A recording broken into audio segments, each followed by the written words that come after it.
রূপকথাকেও হার মানালো এক অভিযাত্রা। সোনারপুরের মা ছেলের হাত ধরে এভারেস্ট বেস ক্যাম্প জয়। পাহাড় আর স্বপ্ন, এই দুই শব্দের মাঝে একটা সেতু বন্ধন করে তুলেছেন সোনারপুর হরিনাভির এক মা ও তার ছেলে। এভারেস্ট বেস ক্যাম্প পর্যন্ত পৌঁছে তারা প্রমাণ করেছেন, সত্যিকারের ইচ্ছে থাকলে বয়স, পেশা কিংবা সামাজিক অবস্থান কোনো বাধা হয়ে দাঁড়ায় না। এই অনন্য অভিযানের নায়িকা সোনালী চট্টোপাধ্যায়, একজন গৃহশিক্ষিকা এবং গৃহবধূ। সংসারের সমস্ত দায়িত্ব কাঁধে নিয়ে যিনি দিনের পর দিন নিঃশব্দে যুদ্ধ করে গেছেন, কিন্তু মনে মনে লুকিয়ে রেখেছিলেন এক স্বপ্ন, হিমালয়ের কোলে একদিন নিজের পা রাখার। ছোটবেলায় ভূগোল বইয়ে এভারেস্টের ছবি দেখে যে ভালোবাসা জন্মেছিল, তা চাপা থাকলেও হারিয়ে যায়নি। 2018 সালে শুরু হয় সোনালী দেবীর স্বপ্ন পূরণের পথ চলা। প্রথম অভিযানে তার সঙ্গী ছিল ছেলে সার্থকী চট্টোপাধ্যায়। তাদের প্রথম ট্রেক ছিল সান্দাকফু। এরপর একের পর এক ট্রেক যেন তাদের জীবনের অংশ হয়ে ওঠে।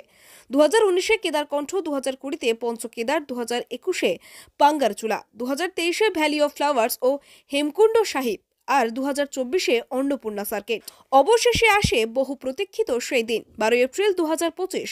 মা ছেলে ও সার্থকীর এক বন্ধু রওনা দেন ভারতের রক্সৌল সীমান্তের উদ্দেশ্যে। সেখান থেকে নেপালে প্রবেশ করে পৌঁছান কাঠমান্ডু।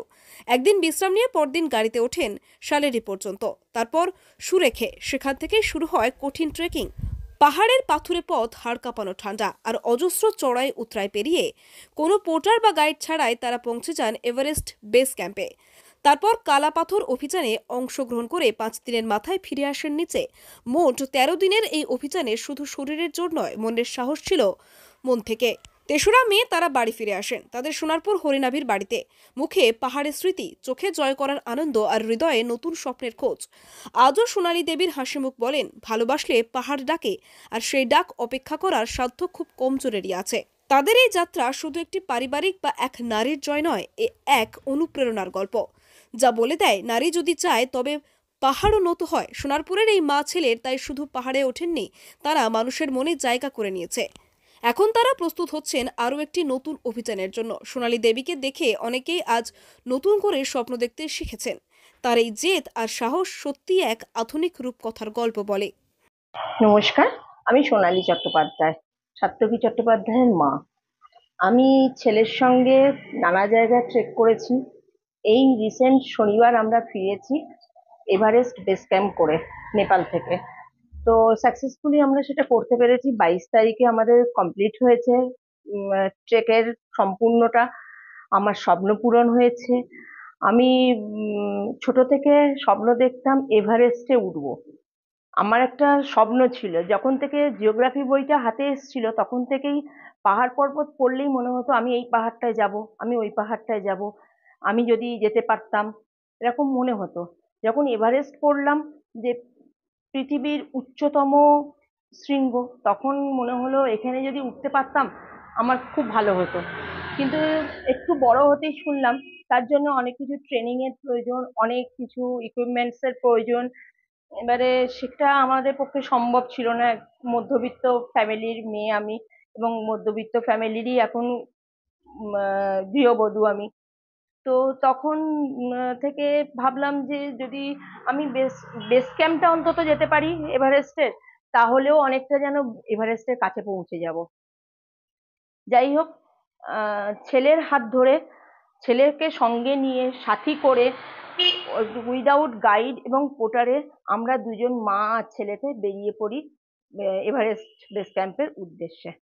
এইভাবে আমাদের পথ চলা শুরু, আর আমার পথ চলা এইভাবেই শুরু। না, কোথাও আমি ট্রেনিং নিই। হ্যাঁ, নমস্কার, আমি সাত্তকী। আমি রিসেন্ট পরশুদিনই ফিরেছি, বা 3 তারিখ ফিরেছি এভারেস্ট বেস ক্যাম্প কালাপাথর করে, without any guide or porter or any company. তা আমাদের এখান থেকে, কলকাতা থেকে জার্নি শুরু হয়েছিল মিথিলা এক্সপ্রেস ধরে রক্সলের উদ্দেশ্যে এপ্রিলের 12 তারিখ। তারপরে রক্সল পৌঁছে ওখান থেকে কাঠমান্ডু হয়ে আমরা, যেহেতু ফ্লাইটে হেলিকপ্টারে অনেক খরচা, আমরা গাড়ি করে সালেরি সুরকে হয়ে আস্তে আস্তে মঞ্জো, টকটক, নামচে বাজার, বিংবোচে, প্যাংবোচে হয়ে আমরা 22 তারিখ পৌঁছে যাই এভারেস্ট বেস ক্যাম্পে। অত্যন্ত দুর্গম জায়গা। ট্রেলও মোটামুটি কঠিন ছিল, বিশেষ করে থুগলা পাসটা ক্রস করা আমাদের কাছে একটা বড় মানে টাফ ব্যাপার ছিল। কিন্তু যাই হোক, নিজেদের রুকস্যাক ক্যারি করে প্রায় 16-17 কেজি রুকস্যাক, 3 বেলা তাতে রেশন, যেহেতু নেপালে একটা বড় খাবার খরচা, সেইটা কমানোর জন্য 3 বেলা রেশন ক্যারি করা করে আমরা 22 তারিখে আমি এবং আমার মা এবং আমার ছোটবেলার একটা সোনারপুর থেকে জে হাসানের রিপোর্ট, ডিএন নিউজ বাংলা।